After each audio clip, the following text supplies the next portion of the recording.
This really isn't a surprise. Mac Jones, after spending 2 weeks of being on double secret probation or whatever it was, I still don't understand what Bill Belichick is trying to do with this cloak and dagger, who's my starting quarterback. You know, that secrecy vibe makes sense when your team is good. When your team stinks, who cares if it's Mac Jones or Bailey Zappi or Malik Cunningham or Will Grier or Steve Grogan or Tony Eason? And none of them's Tom Brady, so it don't matter. It's so weird to me that this continues, but the one piece of evidence that's emerged, Mac Jones, yesterday at least, was not taking the reps. It was Bailey Zappi and Malik Cunningham getting the reps at practice. Yeah, not surprised, right? They're at the point, and we've talked about this with other quarterbacks, where I think if you roll Mac Jones out there again, the team just goes, what? Like, are we trying to win? What is this? It's been a disaster. And it's not all Mac Jones' fault, but, I think it's gotten to a point now where it's in his head. And, it's affecting his play, his mindset, his ability to lead the football team, let alone, they've chopped the leg off from him as well as far as his ability to lead the team and do that for what they've done.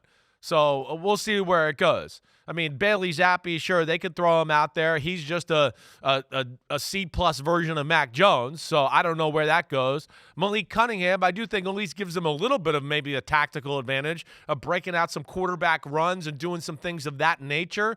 That might be a little different for a team to defend, but, yeah, it's shocking to see the Patriots run by Bill Belichick be in the situation they're in right now. It's just does not look good. And I don't think this game he's playing is a good look for his future prospect. Agreed. I know there's going to be some owner out there that thinks all I have to do is wave the wand and throw the money and Bill Belichick's going to come in and change everything. But when you hire him, you want the fan base and you want also, and far more importantly, I think for some teams, the media covering your team to welcome this change. Right. Do you think that any press corps out there that covers one of the 32 teams is going to be happy about having to deal with this guy, with this crap? We're going to have to deal with him now 3-4 times a week, says nothing, gets pissy, grumble, harumph, and playing these stupid head games, making it harder for us to do our jobs.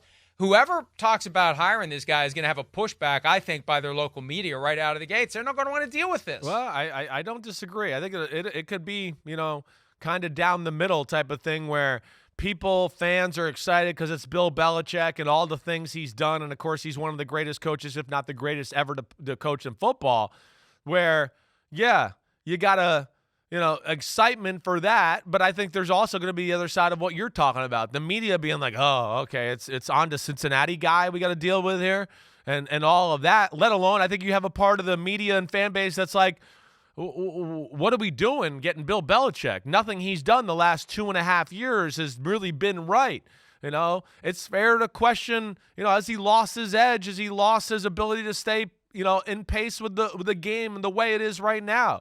And let alone his age is a thing to go, wait, is he really going to be in this for the long haul, or is he going to use us just for a year or two and then say, see you later? I think there's a lot of things that would drive any team's fan base and media to question that move right now.